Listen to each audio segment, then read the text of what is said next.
name's Daniel. I'm Daniel Edmond. Jack Norman. We run a company called Milk for Tea. We are a purpose-driven company that works to progress men's well-being, do workshops, coaching, and community work to help men find their identity, recognize their value, and live out their purpose. I think like the WeWork partnership kind of came organically. Usually like these events, so like last week was used to promote something that we're going to do with them like in the next coming weeks, which is called Lunch and Learn. So discussing a topic around lunch, so it's quite a nice intimate setting. But I think one thing that we've kind of really realised is that both working in corporates, like how men are viewed in corporates, how men act in corporates really affect a lot of people. So what we're trying to do is go into different spaces across WeWork and other companies to really kind of commit to helping them change that sphere of what they think masculinity is. So that's kind of, so everyone knows what the grow model is, so that's kind of what we use in the coaching sessions. I think, for us, I think the smaller groups, like for instance last week, we had about 7 people there at the WeWork in Bishopsgate, and it worked really, really well because when you're in a big group, like when we have when we do our launch events or other groups, when we have 70 people or so, it's great, but you can't really get that dialogue going because it's like there's so many people there. So when it is a smaller group, that's really where you can get in and do a lot of the work. What is an example of that?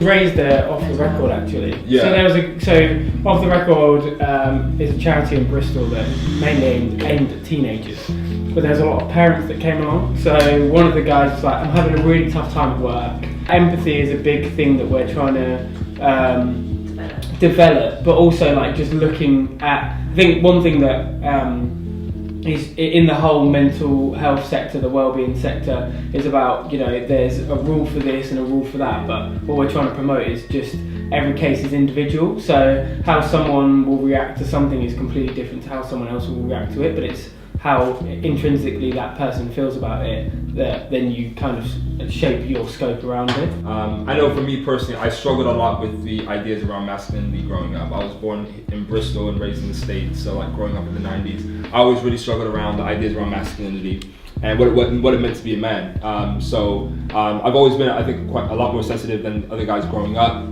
And I think I was into like kind of things that people perceived as being really girly. So people would call me a faggot from like a really early age. And before I even knew what being a faggot was or what gay was, I had no concept of it. And people were just like, oh, you're a faggot, da, da, da. So I was just like, okay, this is strange. I'm just like, living my life, and this is the label that people are throwing on me. And whether it was through like the stuff I was in the music I was into, or how I walked, talked, or whatever, people just kind of continued to this label on me. So I was like, what do I have to do to fit into this male community? I'm 28 now, and I would say even into my 20s, I think I have subconsciously trying to fit into this community of guys, which I never really felt like I fit into. And so for me, there was a lot of distrust with the male community because I was very hurt by them. I'm hurt by everyone, but especially I think with the male community. And I really just struggle with those ideas of masculinity. I think for me, I think there's been issues that I hadn't really been aware of until like recently, where I've kind of gone back and revisited like the space that I was at in my life at that time. When Dan told me about the concept of it when we first met, like I was really intrigued because I knew that there was a need for it. I was on holiday a couple of weeks ago, and there was a guy who moved, I was in Greece, a guy who moved out there when he was like 25, he's now like 50 something. And he asked me and my girlfriend like, oh, what do you do for a job? And I told him about Milk for Tea, and he was like, I've been waiting to speak to someone about this. And it's like, people just want a space to be held that they feel comfortable in, that they can share their opinions, they can share like what they've been feeling and just kind of get it out there.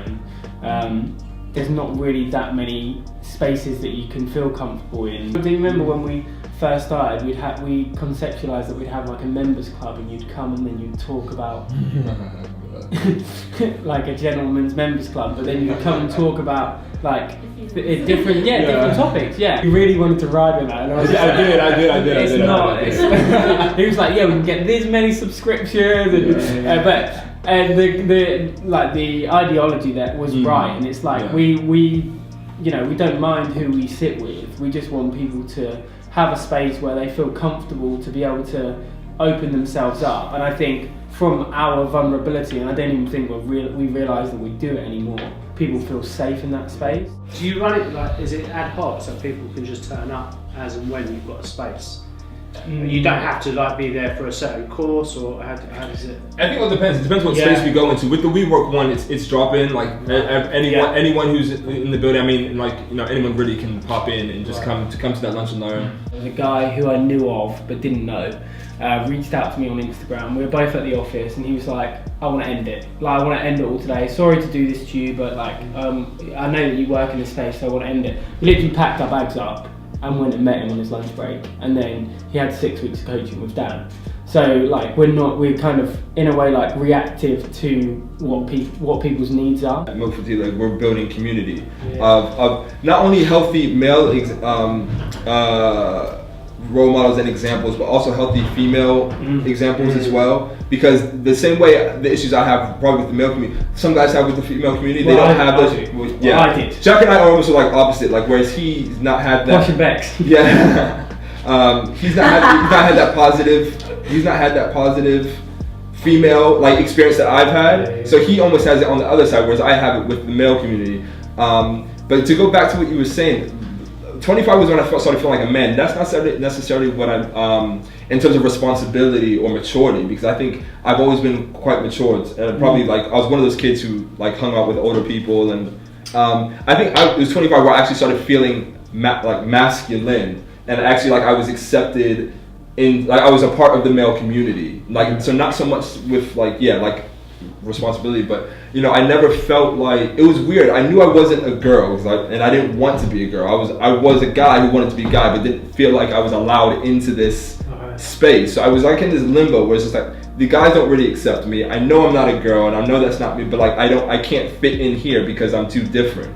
So I think it was 25 where I was just like, you know what, I'm okay with me being me, and like I know who I am, and I've got to stop letting people dictate who I am or who I'm not. Bradley had actually reached out to professional services, and he just couldn't relate, and he said they just weren't really good for him. And so we pointed him into those directions. We said what we could do. We said what we weren't qualified to do, and he said, well, I've tried other things. I want to try this. And we said, well, there's no guarantees. This is what we can do, but just like give us 6 weeks. And like let's see what happens. Fortunately, I mean, I think Bradley was a really good receptive. Was very receptive to it, but it just shows. I think in a way he just needed someone. He needed Like and that's usually what it is. But the first session, the helicopter session, was 3 hours. 3 hours, which is because he just wanted to get everything off. He didn't have, like he says in the video, I spoke to my family, I even told my mum that I was out and she didn't do anything because they didn't take it seriously. Spoke to my girlfriend, spoke to my friends, they didn't do anything. And now what's great about him is, I don't think he said it in the video, but he's now being a positive role model to his friends. So one of his friends was going through a really tough time and now he's there. So I think, I mean, obviously it is case by case, but he just needed to let it all out. You want to come in and speak to us in this space, we're completely happy to sit and listen, let you know. I mean, Bradley, who was the guy who reached out to me on Instagram, did a testimonial, and he was like, come in, you try and, like, there's no client relationship, it's like you just sat with friends and you just happy to share, whatever you share, you still leave as friends. And that's, he pretty much hit the nail on the head there. So I think it's great that people are talking about these things, but I think sometimes actions do speak louder than words. And